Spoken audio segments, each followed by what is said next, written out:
আসসালামু আলাইকুম। প্রিয় গ্রামীণ ব্যাংকের চাকরি প্রত্যাশী ভাই ও বোনেরা, আশা করি সকলে ভালো আছেন। আজকে আবারও নতুন একটি বিভাগের রেজাল্ট প্রকাশিত হয়েছে। সেই বিভাগটি কোন বিভাগ এবং এ পর্যন্ত কয়েকটি বিভাগের রেজাল্ট প্রকাশিত হয়েছে, এ টু জেড সম্পর্কিত আজকের এই ভিডিওটি যদি ভালো লেগে থাকে তাহলে অবশ্যই লাইক করতে ভুলবেন না এবং কোনো কিছু জানার থাকলে অবশ্যই কমেন্ট বক্সে কমেন্ট করে জানাবেন। আমি চেষ্টা করব পরিপূর্ণ উত্তর দেওয়ার জন্য।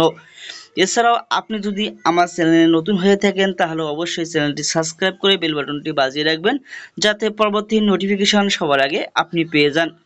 আমার এই চ্যানেলটিতে দ্বিতীয় ধাপের রেজাল্ট, প্রথম ধাপের রেজাল্ট, তৃতীয় ধাপের রেজাল্ট, এ টু জেড সম্পর্কিত আপডেট পেয়ে যাবেন।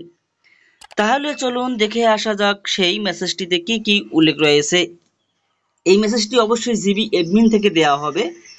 গ্রামীণ ব্যাংকের শিক্ষানবিশ কেন্দ্র ব্যবস্থাপক পদে আপনার সাময়িক নির্দেশ ডাকযোগে স্থায়ী ঠিকানায় পাঠানো হয়েছে।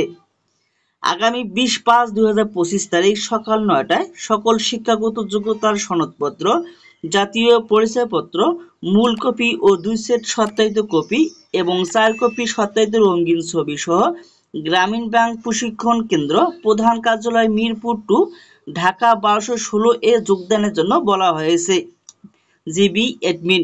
যারা এই মেসেজটি পেয়েছেন তাদের জন্য রইল অভিনন্দন এবং শুভকামনা, এবং যারা মেসেজটি পাননি এখনো তারাও পর্যায়ক্রমে পেয়ে যাবেন ইনশাআল্লাহ। যারা এই মেসেজটি পেয়েছেন তারা আগামী 20/5/2025 তারিখ সকাল 9টার মধ্যে সকল শিক্ষাগত যোগ্যতার মূল সনদপত্র, জাতীয় পরিচয়পত্র মূল কপি এবং 2 সেট করে সত্যায়িত ফটোকপি নিয়ে যাবেন। সেই সাথে 4 কপি সত্যায়িত রঙিন ছবি নিয়ে যাবেন। পুরনো কোনো ছবি বা পুরনো কোনো ডেটে সত্যায়িত কাগজ নিয়ে যাবেন না। রানিং ডেটে সত্যায়িত এবং রানিং ডেটের ছবি তুলে নিয়ে যাবেন। এ পর্যন্ত 3টি জোনের রেজাল্ট প্রকাশিত হয়েছে। রংপুর, রাজশাহী এবং টাঙ্গাইল জোন, এই 3টি জোনের রেজাল্ট প্রকাশিত হয়েছে। বাকি জোনগুলোর এখনো রেজাল্ট প্রকাশিত হয়নি।